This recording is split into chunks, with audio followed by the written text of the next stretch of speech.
No, I don't think so, not yet. I was looking at GA, Kev, Mm-hmm. and I saw that we had that drop from the weekly supply. Mm-hmm. So I know you in short orders already. So is it that considering the sequence, do we have to wait for that momentum shift of that weekly supply, a daily momentum shift, um, Yeah, to have that would to have a safe trade from the daily? to to go short. Yeah, which would Yes. be here.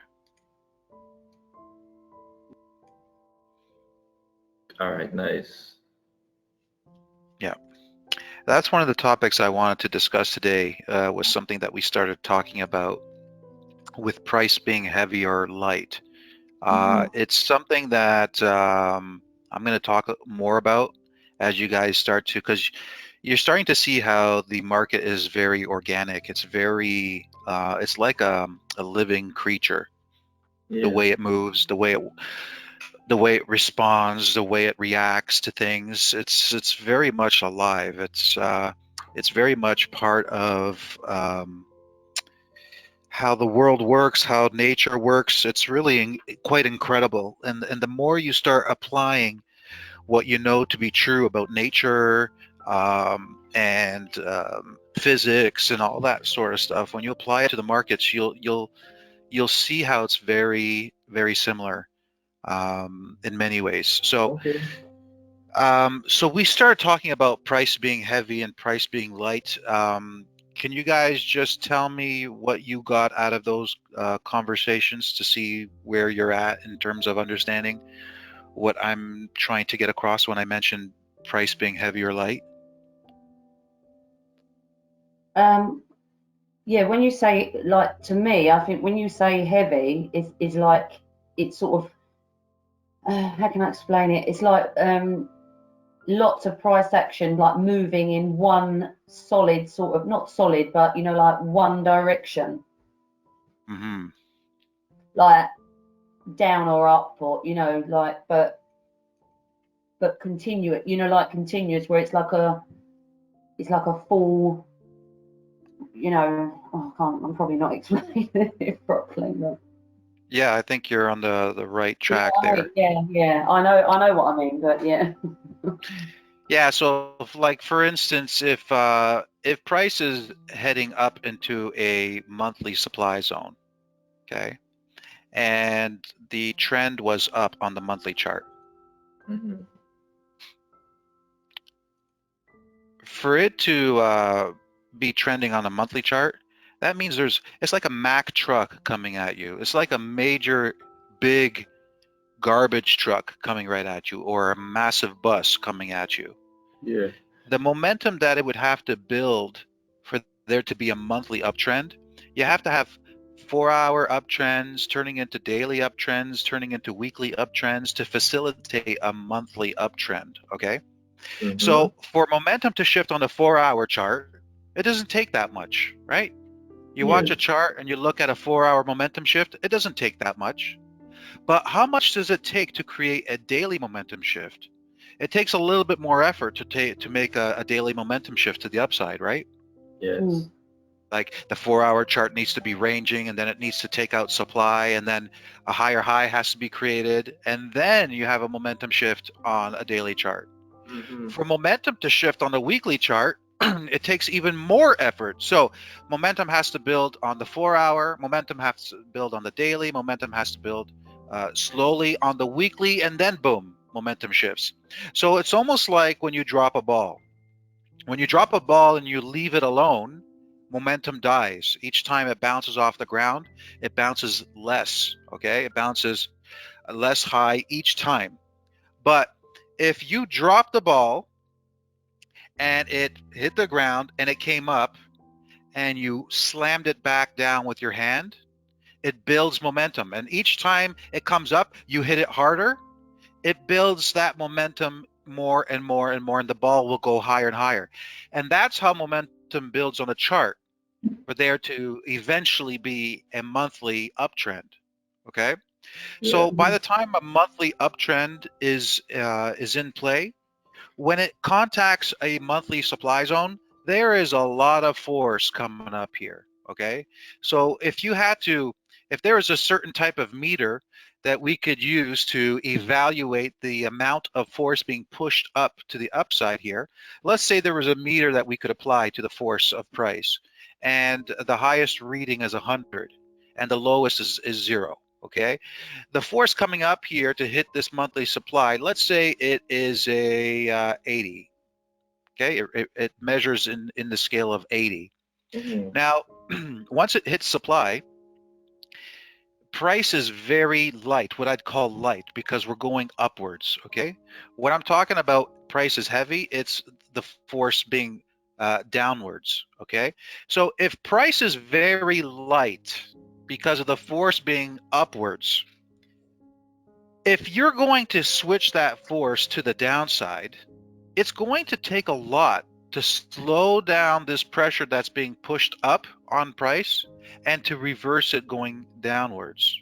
That is why the sequence would suggest that if a monthly supply zone gets hit and we are expecting price to go down and it transfers into the weekly chart, shifting momentum, then you could be pretty much assured that price is going to shift momentum from that monthly supply zone. Why do I know this?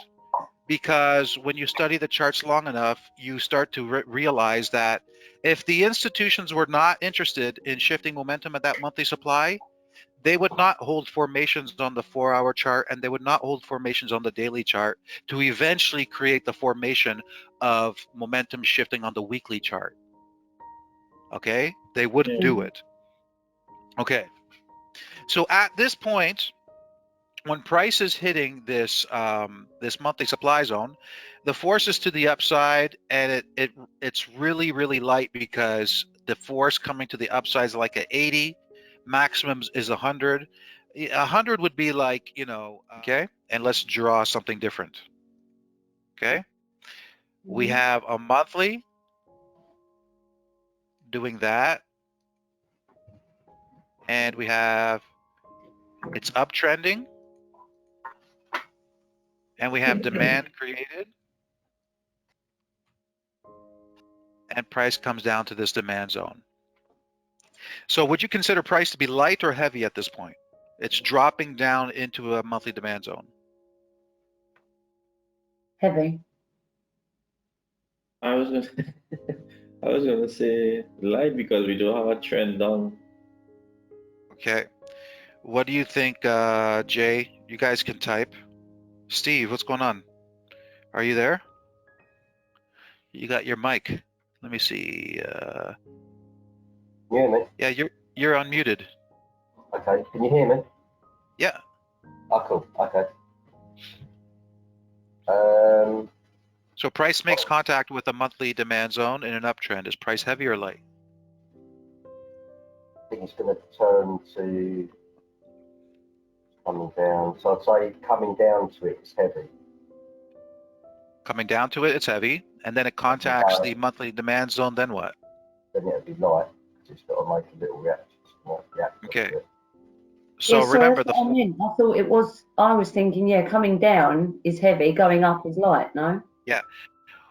Coming down, it's somewhat heavy, but I would not call it heavy. I would not call it heavy. Reason being is because when there's a monthly uptrend, okay, let's say price did not contact any supply here, but it's reversing and heading back down, okay? I would not call it heavy. As long as the monthly trend is up and no major supply has been contacted, I would not call it heavy. Why? Because at any point, price does not have to come down into that area here. So is it only heavy then when it's on a downtrend? I'm Correct. a bit confused. Correct. So, so let me just show you something here. Oops, that's not what I want. Come on, flip it to there. Okay. So price is coming down here. If you consider this to be heavy, what you're going to do is you're going to want to go short and counter trend trade, because price is heading downwards. And remember the reverse sequence. I just did a video lesson on that. Did you guys watch that? Yes.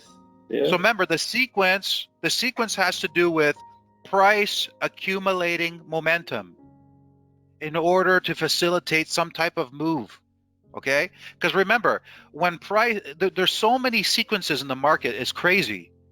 I cannot do one video lesson that says this is how the sequence works all the time, because it doesn't work that way.